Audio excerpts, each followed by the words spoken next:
আমরা কোনো দলমত নির্বিশেষে হাসান হাজারীকে চাই, এবং সেটা মুসলিম হোক সেটা নন মুসলিম হোক, সবার একটা দাবি ছিল যে হাসান হাজারী আসে। ইনশাআল্লাহ আমার মোমবাতি যেভাবে জলে আলোতে আলোকিত করে ইনশাআল্লাহ বলখালীর মানুষ হাসান হাজারীকে ভোট দিয়ে এটাই প্রমাণ করবে আমরা অন্যায়কে নিভিয়ে দিলাম, ন্যায়কে আলোকিত করে।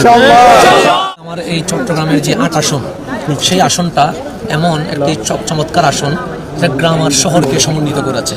আপনি পুরো চট্টগ্রামে যত আসন দেখবেন, হয়তো শহর থাকবে, না হলে গ্রাম থাকবে, কিন্তু আমার বলখালী আসন শহর আর নগরকে একত্রিত করে যেন প্রমাণ করেছে যে আমার এই বাংলাদেশ এই এক বৈষম্যহীন বাংলাদেশে রূপান্তরিত হয়েছে।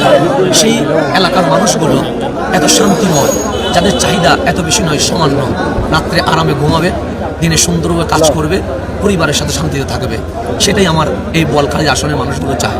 সেই প্রত্যাশা থেকে তারা মনে করেছে যে হাসান আজহারী নামের ব্যক্তিটা হয়তোবা তার হাত কখনো জুলুম করবে না, অন্যায় করবে না, চাঁদাবাজি করবে না, নারীর অধিকার হনন করবে না, মানুষের উপরে কোনো প্রকার নির্যাতন করবে না।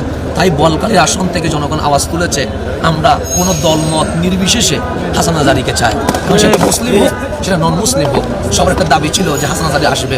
আমি জনগণের আশাকে কখনো নেগেটিভ হিসেবে বা জনগণকে কষ্ট দিতে পারি নাই বলে আজ শেষ দিনে এসে আমি ৮ আসনের নমিনেশন জমা দিয়েছি। প্রত্যাশা রাখি ইনশাল্লাহ আমার মোমবাতি যেভাবে জলে আলোতে আলোকিত করে ইনশাল্লাহ বলখালীর মানুষ হাসান হাজারীকে ভোট দিয়ে এটাই প্রমাণ করবে আমরা অন্যায়কে নিভিয়ে দিলাম, ন্যায়কে আলোকিত করে। আপনি যেহেতু আজকে মনোনয়ন জমা দিয়েছেন, সেক্ষেত্রে আপনার এলাকায় আপনি গিয়েছেন, আমরা দেখেছি। আসলে যারা এলাকার ভোটার আছে তাদের উদ্দেশ্যে, আপনার তরুণ যারা আছে তাদের শুধু মেসেজটা কি দেয়? আমি যেহেতু তরুণ, আমি আমার মুরব্বীদেরকে বাবার চোখে দেখি, আমার তরুণদেরকে আমি বন্ধুর চোখে দেখি। আমার বন্ধুকে আমি অনুরোধ করব, এই বাংলাদেশ তোমার, এই বাংলাদেশ আমার, এই বাংলাদেশ রক্তে লাল হোক সেটা আমরা কখনো চাই না, এই বাংলাদেশে অন্যায় কেউ মারা যাক সেটা আমরা কখনো চাই না।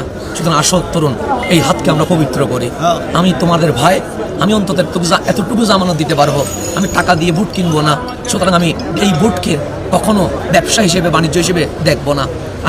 আমাকে অলরেডি জনগণ প্রস্তাব দিয়েছে, আপনি নামেন, টাকা আমরা খরচ করবো, তো যে কোন দেয় না সেই ব্যবসা করবে না। সুতরাং আমার এই হাত নিরাপদ থাকবে, এই হাত অন্যায় করবে না, এই হাত দেশের সম্পদ কখনো অন্যায়ভাবে অন্য দেশে পাচার করবে না। সুতরাং আমি আমার তরুণ সমাজকে বলবো, আসো একবার হাসান হাজারীকে পরীক্ষা করে দেখো, যদি তোমার ভাই তোমাকে ন্যায় অধিকার দিতে পারে তাহলে ইনশাল্লাহ বুকে নিবা, আর যদি তোমার ভাই তোমার অধিকার দিতে না পারে, ফুলের মালা যেদিন দিয়েছো তারপর দিন জুতার মালা দেওয়ার অধিকার আমি তোমাকে দিয়ে দিলাম।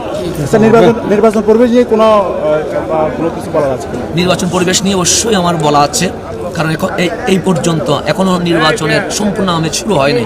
এই মুহূর্তে আমরা অসংখ্য প্রার্থীকে আহত হইতে দেখিয়েছি, এবং বিশেষ করে যিনি অন্যায়ের বিরুদ্ধে বড় আওয়াজ ওসমান হাদি, তাকে আমরা শহীদ হতে দেখেছি।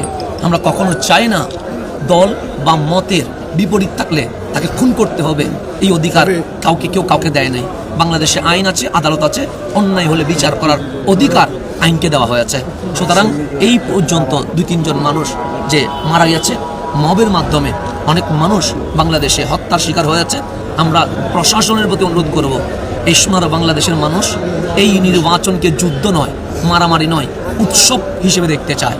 তাই প্রশাসনকে অনুরোধ করব, যদি এই নির্বাচনটা কলঙ্কমুক্ত এবং সলিড তথা নির্ভেজাল নির্বাচন করে দিতে পারেন, আগামীর প্রজন্ম প্রশাসনের কাছে আজীবন ঋণী থাকবে।